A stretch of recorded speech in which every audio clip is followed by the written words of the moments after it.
Salut tout le monde, j'espère que vous allez bien et je vous souhaite la bienvenue sur cette seconde vidéo d'astronomie pour les nuls, cette fois consacrée au phénomène d'hypernova. Je vous en avais parlé dans la première vidéo que vous pouvez voir d'ailleurs en cliquant ici.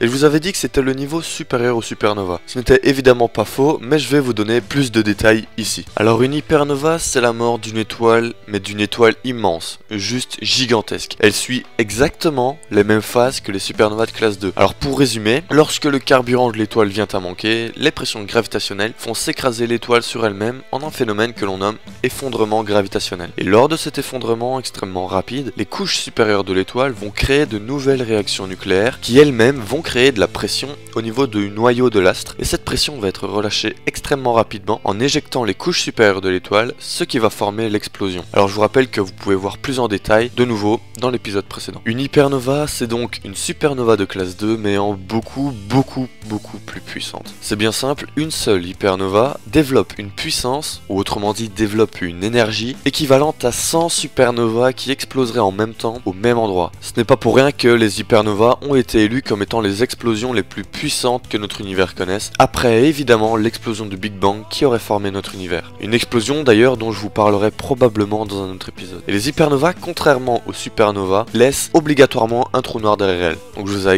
vous avais expliqué que les supernovas laissaient soit une étoile à neutrons, soit un trou noir. Les hypernovas, elles, laissent obligatoirement un trou noir. Je vous avais montré une photo dans le montage de l'épisode précédent d'une étoile vraiment très mal en point qui se nomme Eta Carinae, qui est une étoile faisant partie de la constellation de la Carène, donc visible dans l'hémisphère sud, et qui est sur le point d'exploser en une hypernova. Cette étoile est à peu près à une distance de 8000 années-lumière. Alors une année-lumière, c'est la distance parcourue par la lumière dans le vide en une année, soit 9461 milliards de kilomètres, tout en sachant quand même que la lumière se déplace plus ou moins à une vitesse de 300 000 km par seconde, ce qui n'est pas rien. Et cette étoile pèserait entre 150 et 300 fois la masse du Soleil. Elle fait donc partie des étoiles les plus massives que l'on ait pu observer à ce jour. Cette étoile se retrouve aujourd'hui avec deux grosses boursouflures à ses deux extrémités au niveau de son axe de rotation, à cause d'une petite explosion que l'on a pu apercevoir il y a 150 ans, qui s'est donc produite en réalité sur l'étoile il y a environ 8000 ans. Cette explosion a dégagé du gaz, une nébuleuse, au niveau de l'axe de rotation de l'étoile, qui sont ces poches que l'on peut apercevoir. Alors cette étoile va très prochainement exploser en une hypernova. Ce très prochainement, on ne sait pas vraiment quand ça se passera. Mais les physiciens ont déjà prévu qu'elle devrait exploser dans,